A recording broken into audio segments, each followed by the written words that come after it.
Yes. I'm so sorry. We talk about the value of the players off the field within our Falcon ethos. And a big part of that for our guys is bringing the right guys into our program for leadership, for all of those type of things. And that's a big part of who we are, right? We want to have innovative people around us. We want to have the right people around us. We want to have good people within our building. And bringing those kind of guys are like non-negotiable for us, right? If we do have concerns, we'll be able to fill people around people that we want to strategically bring into our building in order to make sure we can get people around those guys that can help them whatever they lack when we talk about our ethos and how we go about our plan. But that's number one on the people on how you want to bring them into your building. I am so sorry. You're talking so low right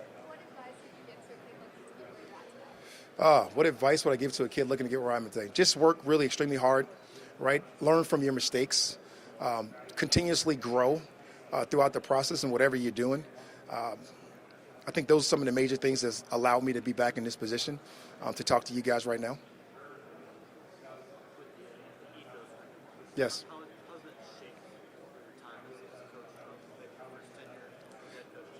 I think it's grown just throughout the process, just the different buildings that you go in. When you have the ability to be around different prospects and different situations and different leadership groups, from being with Dan Quinn, from being with Jay Gruden, from being with Mike Shanahan, or even just our last tenure at the Rams. I think that was a major part of how we developed and how we wanted to bring people in. You want to bring the right people in. You want to take the right calculated risks on people. What are you taking those calculated risks for? Are you prepared to handle those things? All of those things come into play, and I think that's been a major part of growth and development for me. And really, along with our whole league, it's just been a major part of it because of how we go about our business and how we structure our daily day and how we move forward.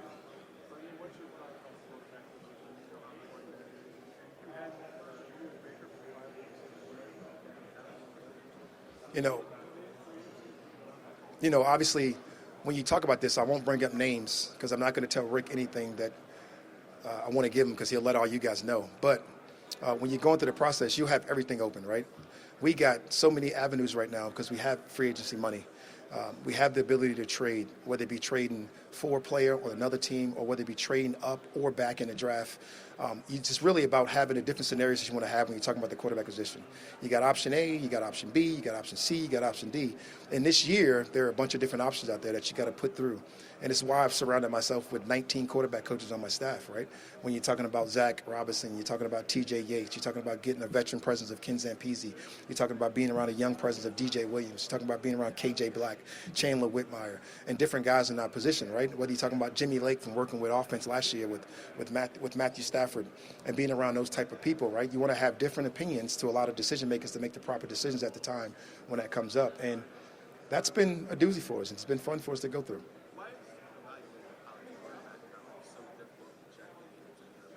I mean, it's been difficult throughout the years, right? We all evaluated Tom Brady wrong when we drafted him in the 6th round.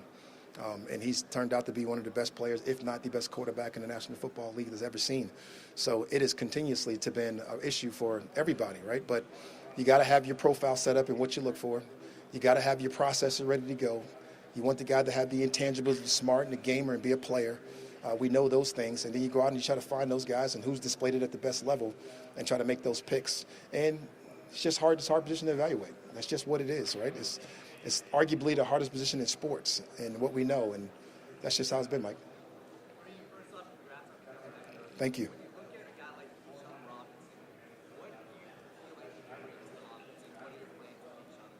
Bijan is special. And when you think about that young man, and we talked about ethos earlier, he defines it and who he is and the character of the human and what he's done. And you got to give credit to the people that were here before us and what they brought into this building that I've been able to acquire right now. And Bijan is one of those special talents who can be a special player for a long time in this league and doing things the right way, going about his teammates, caring about his teammates, being the person that you want to be around. I think those things are very important for all of us. And the sky's the limit for a guy like Bijan. I don't want to set any limitations or set any goals for him. I know he's already come out and set some of his own personal goals, but for us, everybody included, it's going to be about winning. And you got to go out there and win football games, and I think what he can help us do.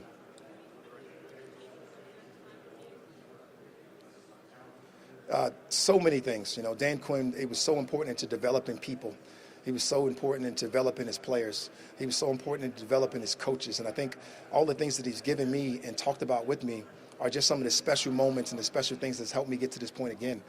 He was instrumental in myself becoming the coordinator at the Rams and being able to have success there. He was instrumental in being able to talk to different people at different wakes of life and different walks of life about how prepared and how ready I was.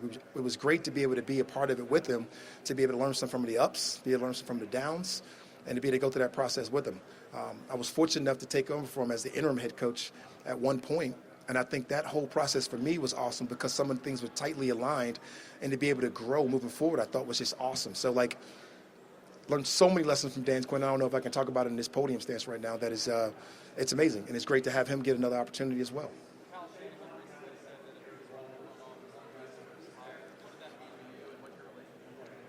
It's so crazy, when you think about it, right? I just think about not only Kyle Shanahan, but what he's done as a head coach and us working together from Tampa days to the Washington days to him trying to continuously for us to work together at some point because of what he's done in this league from an offensive play caller standpoint and how important that is and how well he's done as a head coach getting his team to 2 Super Bowls.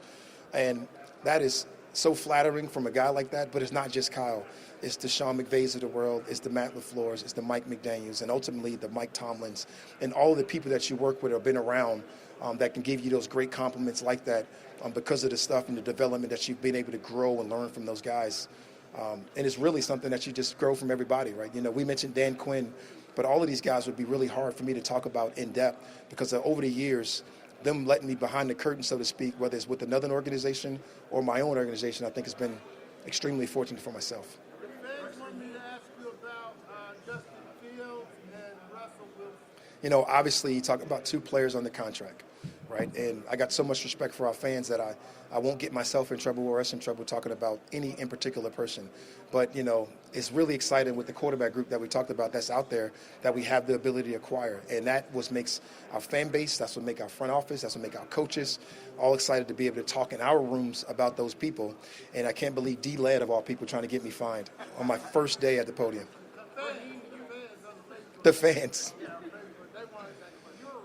trailblazer and a role model in this league. What does it mean to you to see Antonio Pierce get a head coaching job? I talked about this a little bit in my press conference, but I thought the most interesting thing to me throughout this process of people getting head coaching jobs, I think it was 3 black head coaches that became head coaches this cycle, and I don't think it was talked about. I don't think it was a segment on SportsCenter. I don't think it was a segment on anything that we talked about, whether it was black head coaches or was just the best people for that job. And I'm so happy to see Antonio get that job because he was obviously the best person for that job, for that radio organization, and I'm so proud of him. But to call myself a trailblazer and never look at myself that way, because there's so many people in front of me and there's so many people going to come behind me that I'm just a part of it. And I just want to make sure I make everybody else proud around us. And the only way you do that is go out and do your best and everything that you can to win. When you talk about the options that you have, a lot of options that you guys can look at, obviously, what gives you the sense that the Falcons is maybe closer than getting things turned around, being in the building? What gives you that sense? I got to start with the people that's been acquiring the talent here, and Terry Fontenot, who just talked to you guys. But he's done a great job of building our O-line. He's done a great job of getting the guys like Bijan Robinson. He's done a great job of acquiring Cal Pitts. Done a great job of acquiring Drake London. He's done a great job of formulating his defense, letting him go out there and play at a high level. He acquired some really great coaches when you're talking about marquees coaching our special teams and leaders of men and people that you just want to go out there and work with. And now it's time to implement a couple new things, go out there and find out who's going to be the trigger man for us and put ourselves in position to win. And I'm not afraid to say that we have the ability and we're capable to go out there and win next year. If we do some of the right things, some of the right moves, we can do that. And that's not an arrogance. That's not a confidence. That's not a cockiness. That is more of a credit to the people that were in the building with me still and some of the people that are not there now and what they've been able to do. If we had better quarterback play last year in Atlanta, I might not be standing here.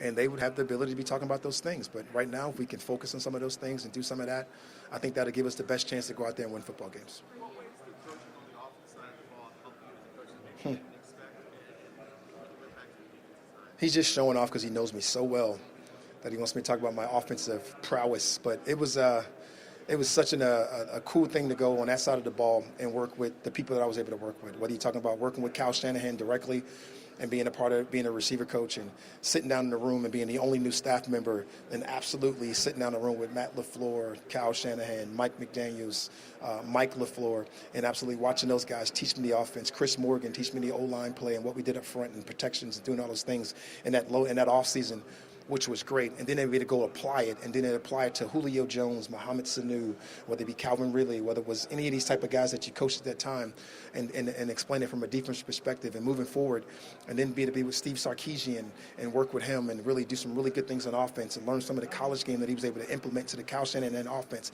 and install that to him because he wanted to keep some rhythm and routine that we already had within the building.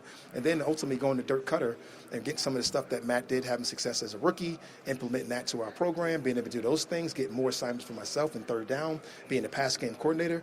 I can't say enough about that offense experience to be able to go over on that side of the ball, work with those particular men as coordinators, get some really good things, get some really great things from those guys, and be able to apply it once you went back to defense and ultimately becoming a head coach, knowing some different things on how you want to view or talk to your staff members. I couldn't thank a person enough for having an opportunity, and that started with the guy like Dan Quinn allowing me to do that.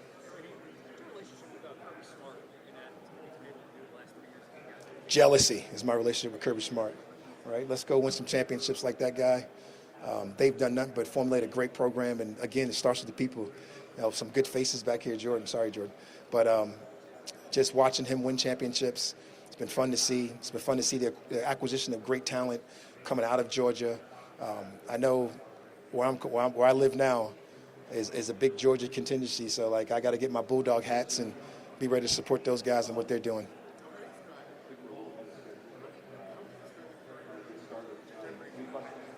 I'm so sorry. The era of tight ends. That was a random question, but it's like a unique hybrid position right now, and you're seeing greatness across the board. I believe Kelsey and all of those guys have formed this tight end nation, and they've made it a more popular position because of what they do. They're involved in the blocking game. They're involved in the passing game. And they really become big-time playmakers in the National Football League, and they've taken a little bit of that light, and it's provided a little onus on those guys. And it's at probably one of the highest level that we've seen it in the National Football League, with the playmakers, with the blocking, with the ability to be jokers across the board and do different things and create mismatches across the board on offense. And they're a problem every single week when you talk about how you're going to defend them, with who you're going to defend them with. And it's just keep continuing to grow. So it's been awesome. Yes. You know, Mike, I've known for a very long time. I've known Mike from being whatever. I don't even know if you can call people quality control coaches anymore because nobody wants to take that title. An offensive assistant that had a real big background in the run game is where I really learned it. He had a really big background in the pass game. And sitting down with him, you just recognize the brilliance in the young guy at the time. And then you watched him grow, and he was really weird like he is with you guys, and you knew he was a different dude. And if you sat there long enough to listen to him and get across his point, you were going to learn something from him. And then he was one of those guys that got close to me from a friend standpoint, and I got a chance to meet his family and know all those people and what they do, and him to get a chance to go out there and display his genius over the last couple of years, if you let him tell it, has been fun to watch him and what he's doing in Miami. And even watch him grow as a leader of a football team, and to be able to have the presence that he's been able to go with in his style and his version has been fun to watch as well. So, I've just enjoyed to watch all the guys that I've worked with, worked for, worked around, to be able to grow in this profession and do some really good things. I'm leaving after this, Rick. Go ahead.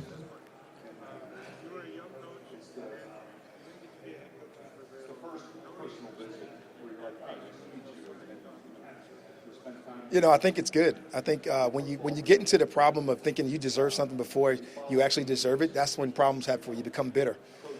And you guys know me well enough, most of you, that I wouldn't allow anything with the process to make me bitter. I allowed it to make me better, right? Whether it be opportunities to interview for different people or opportunities to grow and learn from different coaches or different walks of life. And I think that's the way you got to do with everything. You don't become the best media member in the world by being a bitter human. You become the best media member in the world by watching great people do great things and learning from what they do well and being able to be the best thief that you can possibly be, Rick. And I watch you become one of the better thieves in this business. Good job.